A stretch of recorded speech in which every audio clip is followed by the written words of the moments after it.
Obsesi, obrolan santai seputar safety bersama Bapak Suhatman Baik, Ramli. bismillahirrahmanirrahim. Assalamualaikum warahmatullahi wabarakatuh. Waalaikumsalam warahmatullahi wabarakatuh. Baik, Sobat Safety, Akidah Obsesi, obrolan santai seputar safety bersama Bapak Suhatman Ramli.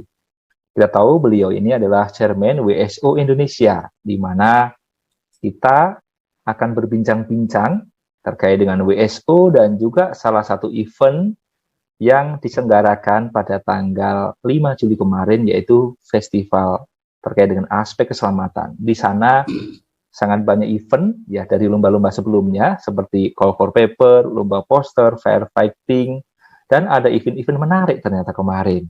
Dari sisi materi fire yang didatangkan narasumber dari pakar internasional. Ya, tentunya ini sangat menginspirasi untuk kita berkolaborasi dan melakukan improvement secara berkelanjutan tentang aspek keselamatan. Namun demikian, kita perlu tahu yaitu tentang WSO Indonesia. Nah, Pak Suhatman, selamat malam Pak Suhatman.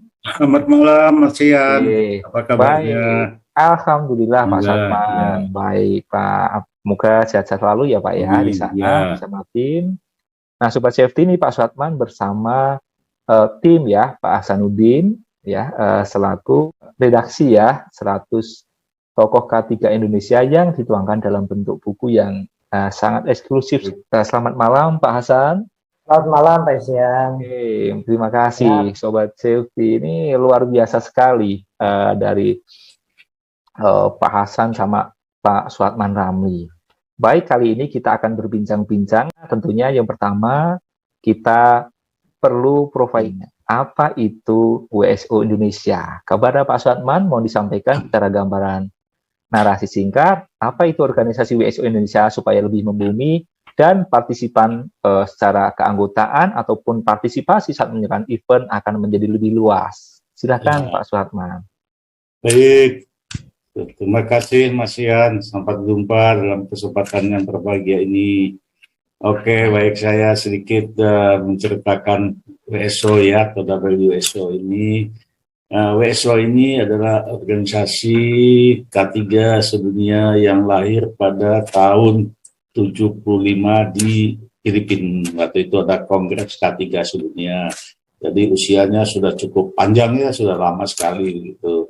Jadi satu-satunya organisasi K3 dunia yang punya perwakilan di PBB. Nah, kita punya perwakilan di PBB, kemudian ada kantor-kantor di berbagai negara di dunia gitu. Nah, kebetulan saya sejak tahun 2010 ditunjuk sebagai perwakilan untuk Indonesia, istilahnya representatif gitu. WSO ini organisasi non-profit. Ya, tujuannya sederhana aja, bagaimana mendukung, membangun atau mengembangkan budaya K3 di seluruh dunia, di masyarakat di dunia. Makanya tagline kita kan sederhana aja, making safety a way of life worldwide. Nah, itu misinya. Jadi di tiap-tiap negara masing-masing mengembangkan sendiri apa program yang dilakukannya, ada di Filipina, di Pakistan, dan sebagainya. Nah, kebetulan untuk di Indonesia, saya melihat bahwa peran WSO ini sangat penting sekali karena kita sedang mengembangkan budaya keselamatan kan.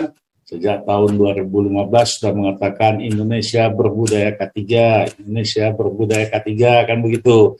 Nah, inilah melalui WSO ini kami main di situ. Kami ingin mendukung program pemerintah dalam membudayakan K3, itu aja Mas. Dan kebetulan WSO ini juga seperti saya katakan tadi, itu tiap tahun ada pertemuan board of director tiap tahun, biasanya diadakan di Las Vegas. Nah, di sana ada simposium, ada juga pemberian award, dan juga WSO itu juga mengeluarkan certification profesional. Itu kira-kira sekilas WSO. Masya Allah, luar biasa. Jadi Sobat Safety, itulah gambaran narasi singkat terkait dengan WSO Indonesia di mata dunia. Ternyata ini organisasi yang sangat luar biasa. Sehingga perlu kita dukung dari spirit yang diutarakan Pak Suatman Ramli, mewujudkan safety culture. Kita tidak bisa sendiri. Tapi apabila kita menyatukan visi dan misi untuk menuju Indonesia berbudaya K3, salah satunya dengan teknis mengkolaborasikan para praktisi safety, insya Allah visi dan misi pemerintah kita bisa upayakan bersama. Sehingga perbaikan keselamatan berlanjutan akan menjadi sesuatu hal yang ringan kalau kita kerjakan secara bersama. Selanjutnya kita tertarik ya dalam satu event ini menurut saya sangat inspiratif sekali. Di antara beberapa event yang menurut saya menarik adalah soft launching terkait 100 tokoh K3 Indonesia nih Pak. Narasumbernya ini dari regulator ya, dari praktisi safety, dari akademisi gitu ya. Nah, kira-kira apa ya Pak ya yang melatar belakangi Pak Suatman membuat buku ini dengan mengkolaborasikan para praktisi, akademisi, termasuk regulator dan juga pemerhati K3 tentunya. Monggo Pak Suatman, mohon diberikan penjelasannya. Terima kasih. Jadi sebetulnya buat buku ini ceritanya sudah panjang ya, sudah ditulis oleh Bang Hasan di buku itu. Kami sudah mulai tahun 2015 ya waktu itu. Kami kan mempunyai majalah e-safety magazine. Dalam majalah itu saya bilang ke Bang Hasan ini senior editor saya yang dampingin ini, beliau inilah jagonya ya nulis-menulis. Waktu itu saya bilangin ke Bang Hasan, Bang, coba bikin rubrik mengenai tokoh-tokoh K3 di Indonesia. Nah, itu sudah dijalankan oleh Bang Hasan. Di tiap edisi majalah itu ada rubrik tokoh-tokoh K3 gitu. Nah, maksud saya tujuan kita kan untuk memperkenalkan di masyarakat tokoh-tokoh ini, apa visinya, apa program usahanya untuk sebagai bahan pembelajaran gitu, baik generasi sekarang maupun generasi yang akan datang. Nah, dari rubrik K3 itulah lahir ide waktu itu dari Bang Hasan, tokoh-tokoh itu dijadikan buku. Nah, lahirlah satu buku waktu itu, buku Tokoh K3 seri 1. Nah, namun tidak berlangsung lanjut karena memang sulit kita membuatnya. Kemudian tiba-tiba ada kawan-kawan tambang ya, Mas Isian dia tahu ya, 100 anak tambang betul ya. Nah, begitu saya lihat 100 anak tambang, langsung dia telepon Bang Hasan. Bang, ayo kita bikin ini. Saya bilang lanjutkan ide kita dulu. Langsung disambut oleh Bang Hasan. Nah, itulah lahirnya ide mengembangkan buku ini. Mengapa perlu? Karena kan kita tahu bahwa K3 kita ini usianya sudah panjang, sejak tahun lebih dari 70 tahun yang lalu ya, sudah ada sejak zaman Belanda sudah ada. Tapi banyak tokoh-tokoh K3 ini yang sudah mendahului kita sehingga dia banyak yang sudah tidak kenal lagi, dan juga banyak ide-ide mereka yang tidak sampai ke generasi-generasi sekarang. Dari situlah kita mencoba mengajak mereka untuk menulis di buku ini sebagai memberikan kesan-kesan dan pesan-pesan, sekaligus juga mengetahui apa-apa yang selama ini sudah dilakukan. Ya mungkin kita tidak tahu. Itulah itu kira-kira tujuannya, Mas. Bang Hasan mau menambahkan? Masya Allah, ini luar biasa. Silakan Pak Hasan menambahkan selaku editor nih, Pak. Baik, terima kasih Pak Istian. Suatu kehormatan juga bagi saya dengan Pak Suatman tampil di YouTube-nya Pak Istian. Nah, soal buku tokoh K3 Indonesia sebagaimana dijelaskan Pak Suatman tadi, betul memang buku ini tidak serta-merta, tidak ujuk-ujuk ada gitu ya, tetapi melalui sebuah proses yang panjang. Kita memulai idenya itu dari tahun 2015. Saat itu sebetulnya saya dengan Pak Suatman itu punya gagasan membuat sebuah bunga rampai K3 nasional. Jadi lebih ke arah, awalnya sih lebih ke arah persubsektor ya. Tetapi kemudian perkembangannya adalah bagaimana kalau kita orangnya. Karena kami melihat itu perkembangan K3 dalam dua dasawarsa terakhir ini sangat sungguh luar biasa perkembangannya dibanding tahun 70-80. Nah, kenapa? Makanya kami ingin membuat sebuah catatan sendiri bagaimana orang-orang yang berkiprah selama ini di dunia K3 perlulah kita hormati, kita apresiasi juga, Nah, dari bunga rampai K3 yang awalnya per sektor, perkembangan K3, kemudian mengerucut kepada tokoh K3. Di WSO itu kan membuat sebuah majalah, majalah iSafety namanya.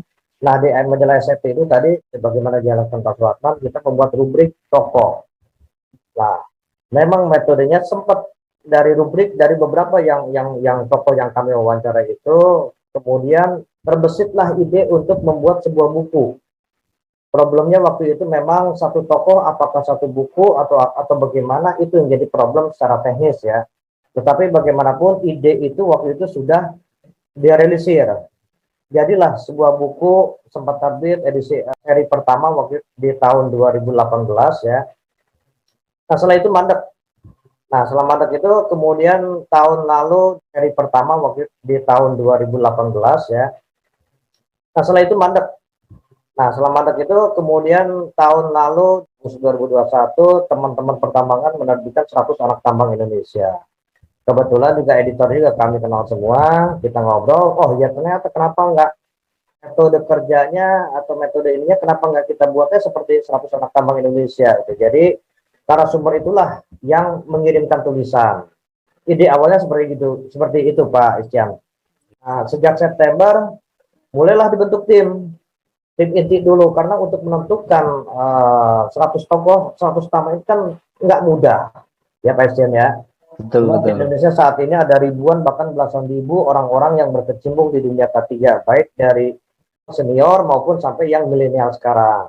Siapa yang akan kami pilih? Nah, ini kan tidak mudah juga. Akhirnya kami membentuk sebuah tim inti. Tim inti itu terdiri dari pakar-pakar. Saya kebetulan di situ hadir juga. Saya bukan pakar ya, tapi sebagai wakil tim editor.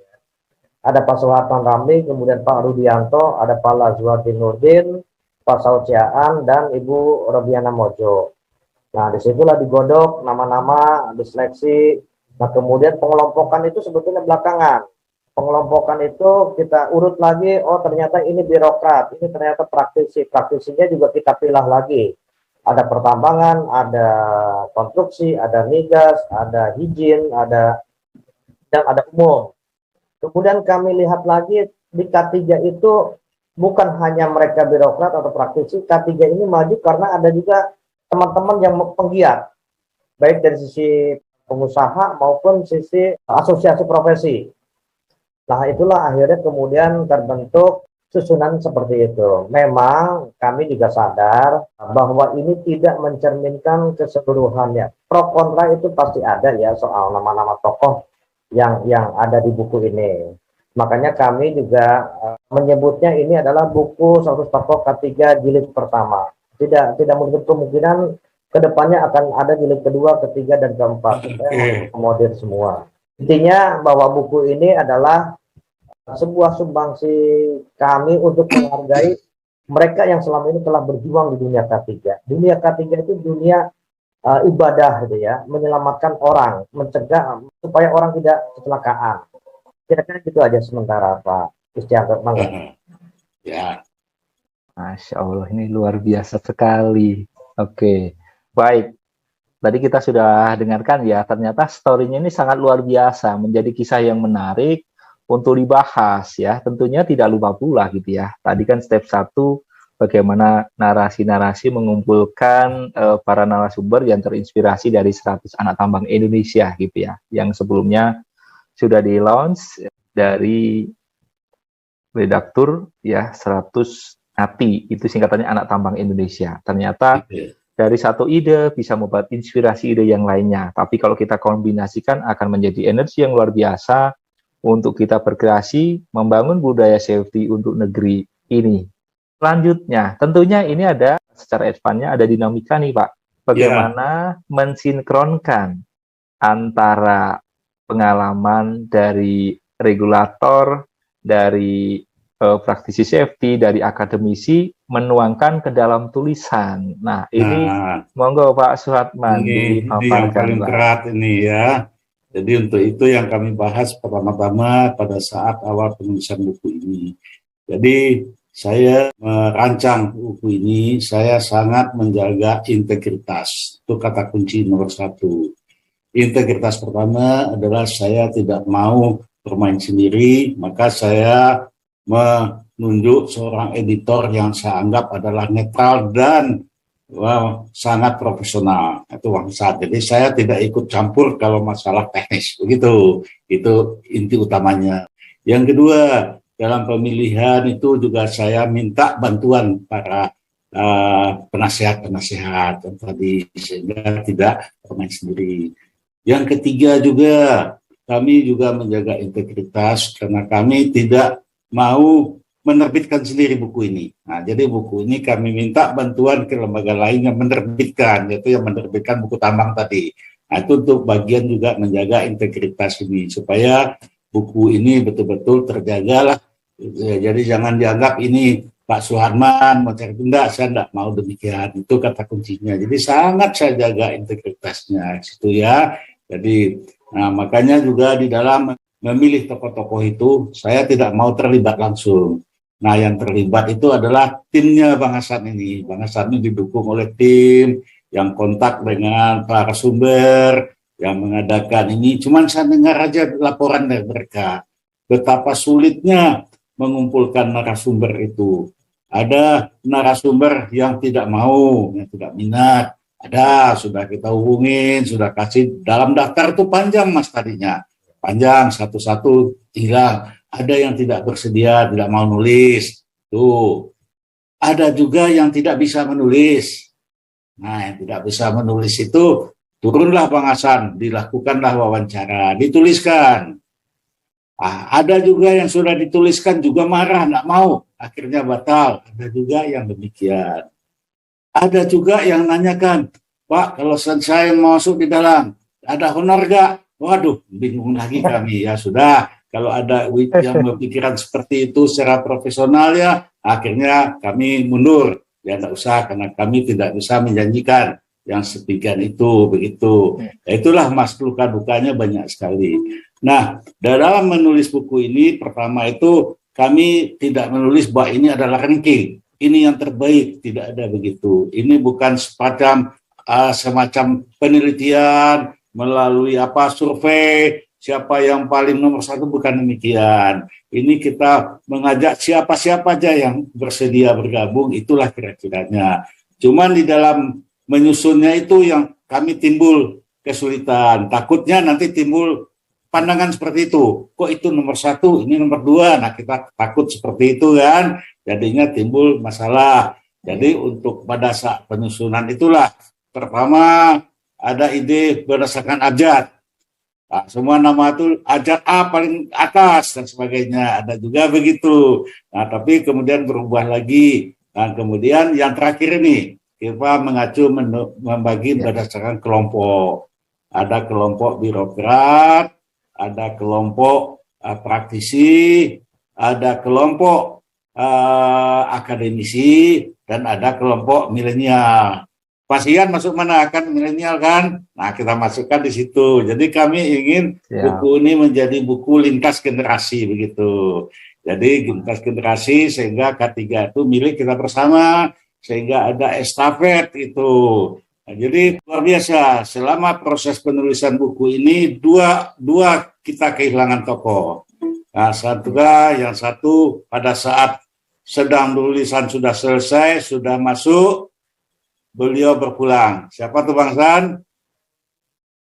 Ya, dari bagian konstruksi kan? Nah, enggak, Pak Anas ini sahabat saya. Tiba-tiba untung dia sudah nulis. Nah, dengan nuliskan memori dia atau ini tertampung di dalam tulisan ini. Kalau enggak kan beliau sudah lewat, orang tidak akan kenal lagi. Siapa itu Zaini? Ya, nah, dia tuh sangat peran besarnya.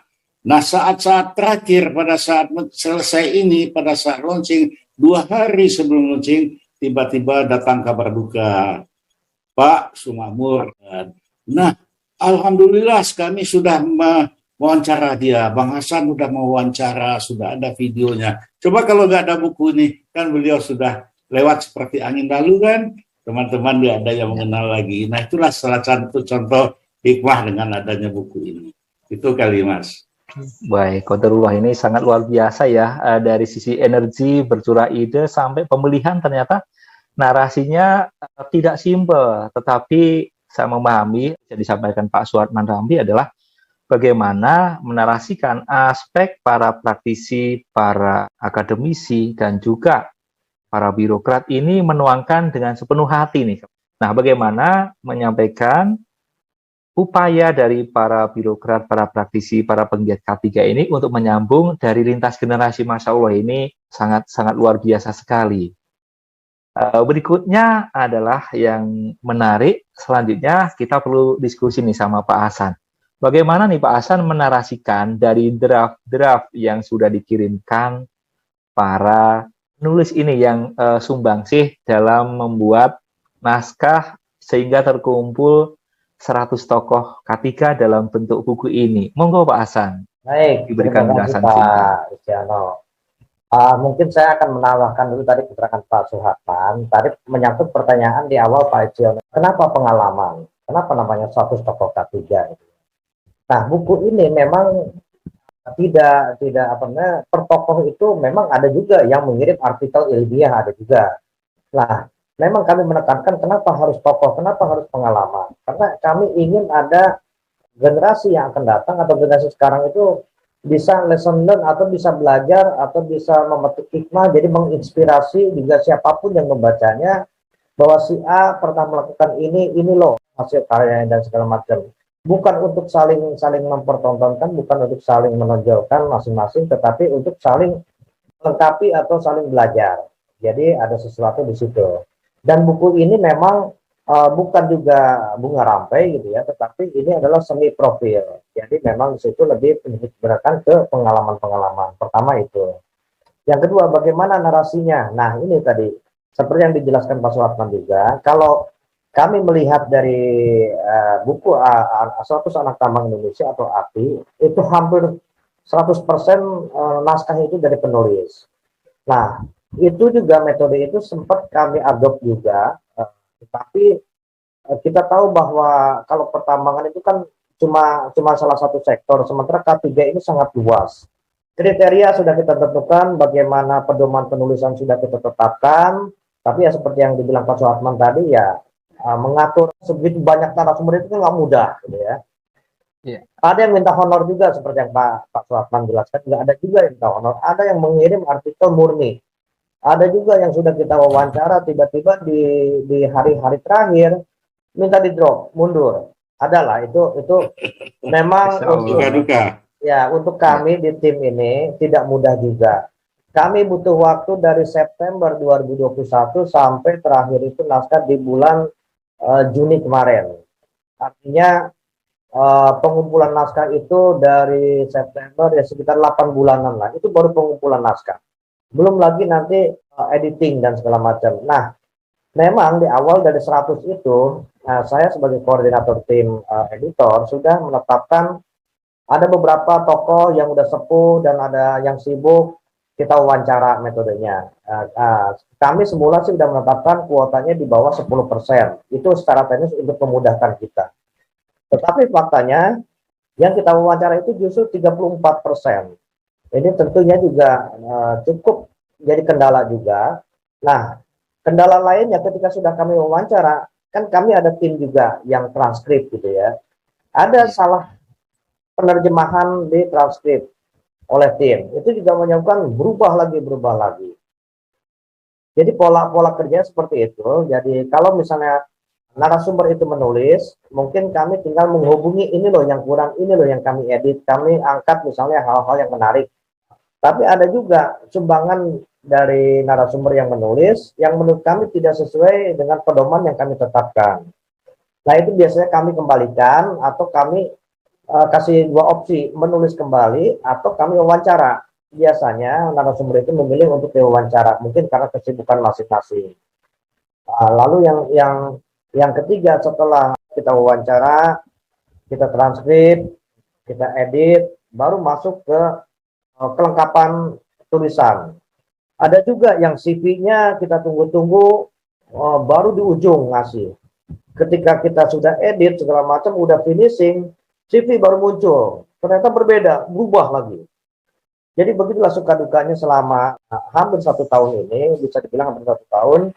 Kadang-kadang saya sebagai koordinator tim, pernah juga jengkel, pernah juga putus asa. Apalagi ketika di awal-awal misalnya, saya sudah melakukan wawancara beberapa tokoh senior, tiba-tiba laptop jebol. Laptop jebol, semua data hilang. Nah, itu juga sempat juga saya bikin, membuat saya shock juga waktu itu. Masa kami lakukan wawancara ulang dengan narasumber, itu kan artinya menjadi kendala utama juga. Yang ketiga misalnya soal itu tadi kelengkapan, ada narasumber yang sudah kita edit, di hari akhir tiba-tiba mundur. Padahal kami cek lagi, tidak ada yang salah, misalnya hasil wawancara semua transkripnya betul, itu statementnya beliau. Tapi kita juga menghargai beliau akhirnya tidak mau, ya sudah. Nah, bagaimana mencari penggantinya ini kan nggak mudah juga, Pak. Kita saring lagi, kita pilih lagi, kita rapat lagi, sampai akhirnya didapatlah pengganti. Semangat juang untuk menjadikan buku 100 tokoh K3 ini selalu melekat di hati. Artinya ini adalah keikhlasan bagaimana kita menuliskan sejarah. Kalau bahasanya dulu istilahnya sejarah ya, jangan sekali-kali melupakan sejarah. Maka penting untuk kita memahami dari sisi konsep penulisan termasuk seni, bagaimana mengumpulkan, membuat narasi, dan juga memilih serta problematika dalam membuat buku ini patut kita apresiasi dengan membeli buku ini. Kenapa? Saya yakin dari 100 tokoh ini punya pengalaman yang berbeda. Artinya, dari sudut pandang saya pribadi, kita bisa menjadikan dari judul per judul yang ditulis para narasumber ini menjadi inspirasi. Saya yakin sangat banyak sekali. Sobat Safety, kalau mau tertarik, dan saya yakin kita patut membelinya sebagai apresiasi dari para pejuang K3 di tanah air dengan kompleksitas dari sisi birokrat, akademisi, praktisi, dan juga pemerhati K3.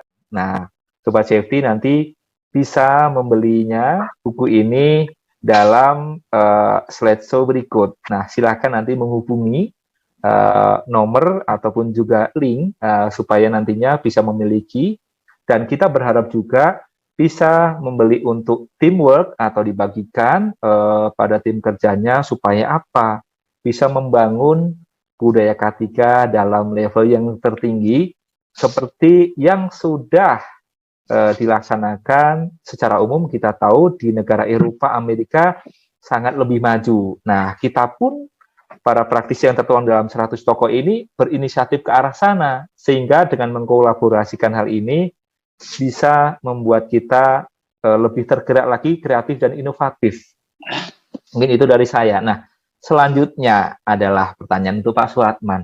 Pak Suhatman, apa sih harapan dari ditulisnya buku ini, baik untuk masyarakat Indonesia di industri umum atau bahkan masyarakat dunia? Monggo Pak, dipersilakan. Baik, ya betul sekali Mas. Jadi penulisan buku ini sebetulnya harapan kita adalah bagaimana bahwa di dalam membangun K3 ini kita semuanya berkolaborasi. Bahwa membangun K3 itu bukan tanggung jawab satu orang, satu departemen, satu bagian, tapi adalah tanggung jawab bersama. Itulah misi kami dari WSO itu kan, bagaimana bahwa K3 ini menjadi tanggung jawab kita bersama semua komponen dalam masyarakat. Nah, dengan membaca buku tadi, kawan-kawan kan bisa melihat itu tiap individu itu punya kelebihan, punya program, punya visi masing-masing. Nah, kalau itu kita gabung jadi satu kesatuan, luar biasa Mas untuk pembangunan K3 di Indonesia begitu. Jadi kita melihat selama ini masing-masing jalan sendiri, pencar-pencar sendiri, asosiasi sendiri. Kalau kita bisa bergabung dalam satu kesatuan, nah itu yang diinginkan oleh Bapak untuk bangsa kita kan. Nah, K3 di Indonesia akan maju. Itulah harapan kita. Tuh. Ya Mas ya, jadi dengan melihat buku ini, kalau teman-teman membaca buku ini, punya koleksi buku ini, Anda akan melihat bagaimana perjalanan K3 di Indonesia sejak dari dulu, apa yang tidak kita ketahui, yang belum kita ketahui, sehingga buku ini bisa juga sebagai daya dorong bagi generasi milenial untuk melanjutkan sebagai tongkat estafet bagi generasi yang akan datang. menuju K3 Indonesia yang lebih maju. Itu kira-kira. Ah, Masya Allah, ini luar biasa. Ya, tapi Iya. ada satu yang saya sampaikan juga. Tadi kan Mas yang menyampaikan, mengajak teman-teman untuk ayo koleksi buku ini. Itu sangat penting juga bahwa buku ini kita jadikan buku koleksi seperti yang katakan ini ya. Dan kami juga sebagai pemrakarsa buku ini, baik penulis, mengalami semacam ya kalau saya sebutkan yang musibah juga musibah ya, dengan adanya kejadian yang tidak kami harapkan, yaitu pada detik-detik saat-saat terakhir kita mau launching buku, ternyata naskah buku ini beredar di tengah masyarakat yang saya tidak tahu sumbernya dari seseorang yang menyebarkan buku ini, padahal buku ini masih berupa naskah. Itu masalahnya, bukan berupa yang asli. Nah, itu sudah menyebar di tengah masyarakat yang saya tidak mengetahui, tapi saya tahulah itu ada seseorang yang menyebarkan ini, mungkin maksudnya tidak sengaja. Nah, tapi yang namanya sekarang era globalisasi, Digitalisasi ya Pak ya. sesuatu dapat Iya. dengan cepat menjadi menyebar. Nah, itu hikmah yang kami dapat. Jadi dengan penyebaran buku ini, kami juga mengimbau kawan-kawan sekalian, buku yang naskah yang Anda pegang itu barulah naskah, belum yang resminya, dan juga masih ada perubahan-perubahan. Nah, nanti naskah yang betul-betul yang sudah final adalah yang nanti yang akan kita launchingkan nanti. Itu kira-kira Mas. Jadi saya mengimbau kawan-kawan, ya monggo silakan dikoleksi buku ini sebagai koleksi kita. Bukunya juga sangat bermanfaat bagi kita bersama. Sekian Mas Isyan. Baik, ini Masya Allah ya. Kalau kita coba sampaikan secara eksekutif, yang pertama, buku ini berisi dari para penggiat K3, dari birokrat, dari praktisi, dari akademisi, dari pemerhati K3 yang tertuang dengan sepenuh hati, gitu ya. Kira-kira seperti itu. Poin yang kedua, buku ini dibuat dengan penuh perjuangan. Kalau kita lihat narasinya sudah beberapa tahun, kalau secara fix untuk 100 buku ini hampir 1 tahun dengan berbagai ragam kesulitan. Namun demikian, dengan prinsip tidak ada kata menyerah dan berkolaborasi, sehingga dari waktu ke waktu dengan jeripayah tim, tentunya juga dengan doa terbaik segenap tim dan juga keluarga, sehingga terbitlah buku ini yang kita bisa nikmatin sama-sama. Namun demikian, kira-kira nih Pak Hatman, kalau saya coba narasi, saya kebetulan juga tergabung dalam grup para penulis gitu ya. Nah, apakah memungkinkan Pak nanti suatu hari setelah buku ini di-launching, maksud saya, kita bisa berkolaborasi dalam bentuk webinar, baik online ataupun offline, sehingga bisa menjadikan apa yang kita upayakan ini menyasar ke segmen-segmen dari bidang yang dibuat naskah para penulisnya. Mohon pencerahannya Pak Suhatman. Betul sekali Mas. Dalam program kami kan sudah punya dalam buku ini. Pertama kami mengadakan acara soft launching yang sudah dilaksanakan tanggal 5 Juli kemarin. Ya, walaupun ada diganggu oleh suasana di mana ada buku yang tidak formal yang nyebar tadi ya, tapi kita sudah mengadakan launching. Nah, rencana kedua sama dengan buku Anak Tambang. Nah, nanti pada tanggal 17 Agustus kita akan membuat acara bedah buku. Nah, dalam bedah buku itu kami merencanakan menampilkan figur-figur yang ada di dalam buku itu untuk menyampaikan, menyampaikan visi atau menyampaikan pengalamannya mereka masing-masing. Mungkin tidak semuanya diwakil-wakil dari berbagai generasi tadi. Itu nanti akan kita tampilkan pada acara bedah buku. Nah, di sana nanti tentu akan kelihatan bagaimana nanti bisa masing-masing para penulis tadi yang mewakili generasinya, yang mewakili profesinya, sektornya, dapat memberikan masukan untuk kemajuan K3 di Indonesia. Itu harapan kita nantinya. Nanti tunggu aja Mas. Masya Allah, ini luar biasa Pak. Jadi kita sudah menyusun rancangan, menyiapkan tanggal 17 Agustus adalah acara bedah buku, sudah disiapkan acaranya. Artinya buku ini tidak hanya sekali terbit, artinya adalah sistemnya continuous improvement gitu ya, sehingga apa? Betul. Dengan kolaborasi ini akan memunculkan energi-energi baru. How to, bagaimana kita lebih kreatif, inovatif, tentunya masing-masing pakar, para praktisi ini punya skill tersendiri, baik soft skill atau hard skill, untuk menggelorakan budaya K3 dalam narasi semangat 17 Agustus, sehingga kita apresiasi yang dilakukan oleh WSO Indonesia melalui salah satunya menggalang 100 personil dalam tokoh K3, dan nanti kita bisa simak sama-sama bagaimana efek energi aura positif dalam upaya membentuk budaya K3, sehingga kita bisa unjuk gigi dalam level Indonesia dan level dunia untuk mewujudkan visi dan misi pemerintah dalam mewujudkan budaya K3 ini. Baik, Pak Suhatman Ramli, Pak Hasanuddin, ini mudah-mudahan bisa menginspirasi semuanya, sehingga kita dalam bentuk wadah Negara Kesatuan Republik Indonesia bisa menyatukan visi dan misi, menggerakkan hati untuk bekerja dengan safety, karena ada selalu teriring doa dari segenap keluarga kita yang dengan ikhlas menunggu kita pulang dengan selamat. Patut kita ikhtiari dengan bekerja sesuai dengan aturan keselamatan, sehingga bisa bertemu keluarga dengan senyuman, sehingga rezeki kita menjadi keberkahan kepada kita dan keluarga, serta orang-orang yang kita cintai.